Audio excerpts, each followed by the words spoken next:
to Redlands 2030 for having me here this evening. And before I begin, I'd like to acknowledge the Quandamooka people and on your behalf pay respects to their elders, both past and present. For anyone who doesn't know me, I'm Wendy Boglari, and I have been very proudly the councillor for this area, Wellington Point, Ormiston, since 2008. And I was going to be a contendant up in the 2024 election, and I joined the Joss Mitchell leading change team going into this election. So anyway, things have changed. That's it. Things have changed, and thank you. I'm really humbled and really honoured that I'm not contested, and so I'm through. So you've got me for another 4 years. Thank you.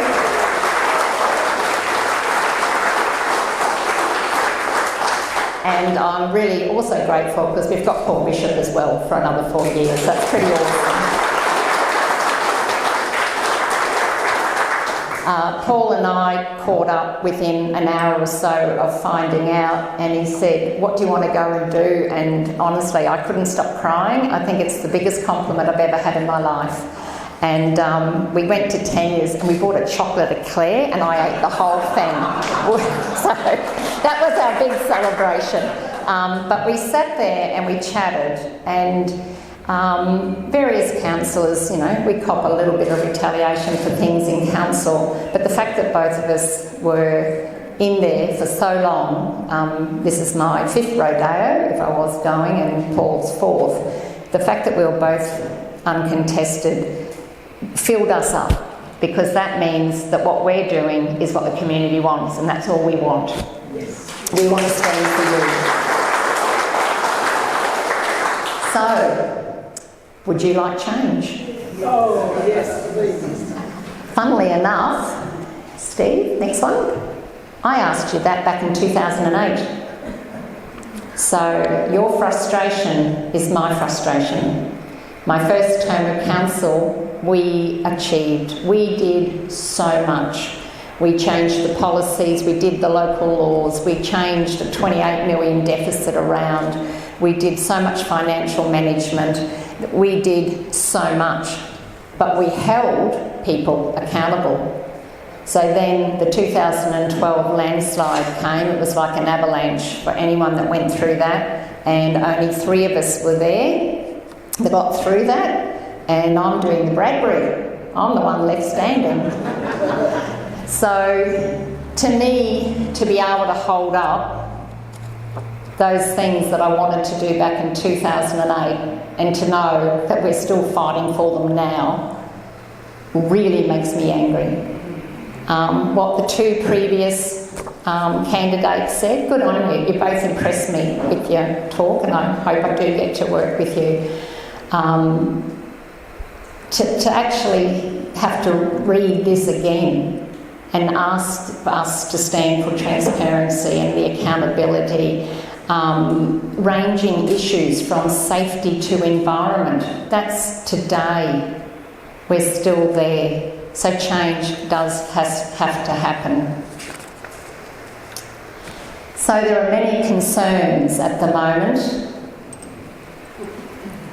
These are just some of them, and this is why we need the change. And it's a cultural change that we need. The staff are fine. They're there, they've got all the skills. They need to be respected and listened to. So many times the staff have come up with something, we're the ones who change it, not them. So we can't blame them for the direction of council. Council's direction is based on the majority of councillors. You've got 11, if 6 vote a certain way, and that's the way it goes, whether that is what the council officers are recommending or not. It's their job to run it operationally and to do our direction, so long as we don't go, financially too badly. That's what they have to do. So that's why having a change in the culture of councillors to listen to the community and not be reckless. I treat it like it's my money. Actually better, because I've got a few too many handbags. So, but the city plan back in 2018, I think I stood here talking to probably many of you. I nearly killed myself back then because I could see what it was going to do. There was hardly any community consultation, but I think 8 or something voted on it. And then a couple of months, one came to me and whinged about a development and everything that was now being approved. Well, what the hell? I said, you voted for it, you know. And then we've had amendment after some of them woke up to get changes through. But it takes 2 years to get a change through, and in all that time, you're getting the inappropriate development. The corporate plan, I didn't vote for that either, because to me the priorities aren't right. They were unrealistic developments, projects I should say, and what have we actually delivered out of it? Because they were unrealistic. You've got the Heinemann Road, well that was 40 million to 60 million to 80 million to 200 million, back to 60 million. I think we're about 75, 80 again at the moment. You don't do projects like that. You don't have a master plan and then all of a sudden throw in water play and everything and up the cost. And I'm not saying it had anything to do with it, but there were a couple of councillors that went out with a water play as an election promise. You don't do popular, like one of the previous candidates said. You don't run council on popular promises. You run it on what is needed and what is going to enhance Redlands. Then you've got the Wyndham Creek PDA. It went out with the Toondah Harbour PDA. We couldn't get the Wyndham Creek to stack up, so we gave a little bit more on the Toondah Harbour and then they dumped Wyndham Creek. And on it goes. Once again, it was just reckless and irresponsible processes. And I remember the day, I think I've been the one questioning it longer than anyone in the room because I knew about it before you did. And I remember on the day when I voted for community consultation, I put my hand up and I turned around to Craig Ogilvie and said, let the games begin. But I didn't know it was going to be a decade worth of games, and I'm so disappointed. Environmentally and financially, it's disastrous. We don't have the infrastructure, we don't have the sewerage, we don't have spare capacity in the pipes, we don't have the roads, and for goodness sakes, if it starts now, we're going to have a mud pool down the end when the Olympics and everything is here. That's not going to be great for tourism either. You've got the Cleveland Centre, gosh knows where that's gone, yet other people have run on election promises for it, and then you've got the Birkdale precinct as well. Oh, I tell you, it's I've actually got another brochure here from another election. I think it might have been the 16 one, where I'm asking you to stand with me and help me get the city plan right. And that's what I'm doing again now. Now, in my opinion, there are many reasons why, and I have talked about reckless decision making financially. I don't like to say anything without backing it up. And just as a matter of interest, in elections, advertising material doesn't come under the normal regulations. It actually doesn't have to be truthful. So if you read stuff in election material, please check that the person's actually got a fact to back it up with, because it doesn't have to be factual, which I find extremely disturbing. But this is just an example of reckless, in my opinion. This happened, I think it was September last year, one of the last votes for the whitewater rafting. Number 2, to note that council must allocate sufficient funding and resources. And it went through with a 7-4 vote. You can see that myself, Lance, Adelia Berridge, who's also here, and Paul Bishop, we had a what the hell moment and voted against it. How could we commit sufficient funding and resources when we don't even have a plan or a design? We don't know whether it's going to be 50 million, 100 million or 200 million. We don't know what pumps, we don't know where the water's coming from, how much it's going to cost us every year ongoing. But we, as a council, have allocated sufficient funding. That is one example, in my opinion, of a reckless financial decision. And I could have had more, but we've only got 7 minutes and not 7 hours.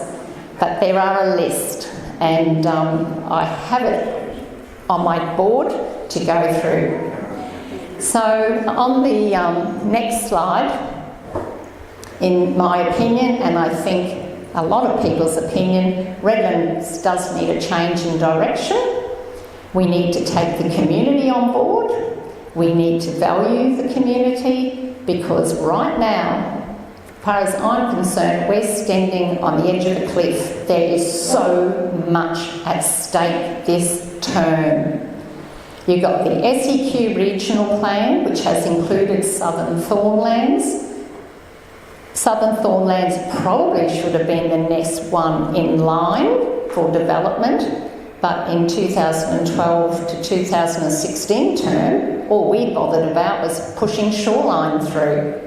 And as Trent mentioned before, there's no sewage down there yet, but that was part of the condition. They were allowed to build 220 homes to help them get some money to build the treatment works, because none of it was in our capital plan. They haven't been able to do it now, and the council officers got the delegation. I did my best to bring it back to council to make it all public, to go up to 660 homes with no sewage. So we brought back the 1950s dunny man. I would rather be going forward than backwards. You've got, so the South East Queensland Regional Plan with Southern Thornlands has some other issues as well, but I think getting that infrastructure in that particular area is the main one. You've got a housing strategy, which the state government has done for us. If you've got a chance on a block of putting 3 200 square metre blocks in a row, basically all residential homes can have that if the housing strategy is accepted. If we don't accept it, they might impose it on us. So there is a very fine line to walk on that one. And my favourite, the city plan, is to be revised. Well, the muck-up loose one done in 2018, all those amendments that we finally got through are sitting with the state government, because they've held that up because of the housing strategy. We don't know now with this city plan whether they're going to do that first, whether we're going to have to include it, but we must have, in this city plan, community consultation, because it was minimal last time. For those that I was yelling with about it at the time will agree. We've got to go out to the community, because the community is not liking what's being delivered, and they've got a right to have a say, and we have to change the planning scheme as much as we can to accommodate that. The large projects I've mentioned before, and infrastructure, water and sewage, I can't even tell you how far behind in that, because that's confidential. But I have voted against every budget in 2014 based on my concerns that we weren't keeping it up to date. So do your sums. If I was told back in 2010 there was about $44 million worth, you can work it out. And I will eat my hat. I promise to eat my hat if I am wrong, because I know I won't be wrong on that one. And hopefully this year, because a couple of us have been asking for reports, hopefully this year we'll find out about that. And you can go through the other ones as well. We've got so many roads, state and local, that need doing. With the state roads, we've got to be able to work with whatever state government it is. I don't care what colour politics it is, you've got to be able to work with them to get the best for Redlands. Sporting facilities, well, we bought land back in, no, we didn't buy it, we were negotiating land back in 2011 in my first term of council. That got canned. Oh, surprise, we still haven't delivered it. It's a real challenge when you don't have community-minded councillors. Safety, I've moved a motion 6 years ago to try and get more cameras around town. It got defunct, it went up, it came up, it went down, and in the last budget we got a little bit of money in. But with the increase in population, it's only natural that crime increases. I don't feel that our poor police have got the resources that should be required here. So please ring TransLink. I don't care if it's really not that loud. Ring TransLink, because the police use those numbers to help when they are asking for resources. So if our numbers of requests and concerns aren't as high as Logan's or somewhere else, that's where the resources will go. So help out the police, and please take that time to contact TransLink. when you hear something, because safety is definitely an issue. And you can see there some of my brochures. A vote for Wendy is for improved planning outcomes. Well, I gave it my best shot. Sorry. Maybe if we get a community council, we can do it this time. Turn the page. And speaking of community councils, I am supporting Joss Mitchell, you might have guessed, in the upcoming election as mayor. Joss came out openly and transparently back in January last year, and I rang her and said, so, who are you? Because after 16 years in there, I'm a tad suspicious of everybody new.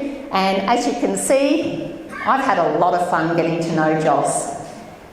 Great human being. I'll let her tell you her credentials. I'm just telling you as a person, trustworthy. And thank you very much. There is a team of people who've joined together. You can see Adelia up there, Lance, Jasper, Joss, Brian, Hilton and myself. We're a group. We're still all independent, just that we came together because we had the same values. I think Jack and Trent have shown me tonight they also share those values. And it would be great if we could have a council that has those community values. So this time, it's not just what the councillors are saying to you when they talk to you, it's how they're voting. We even have councillors in there that go, this is really great, this is good, I'm totally behind this. And that's all people hear, but then their hand goes up against it. No one actually notices where the hand goes up, and it floors me every time because it's just so deceitful, it's amazing.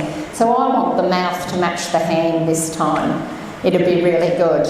And thank you for having me.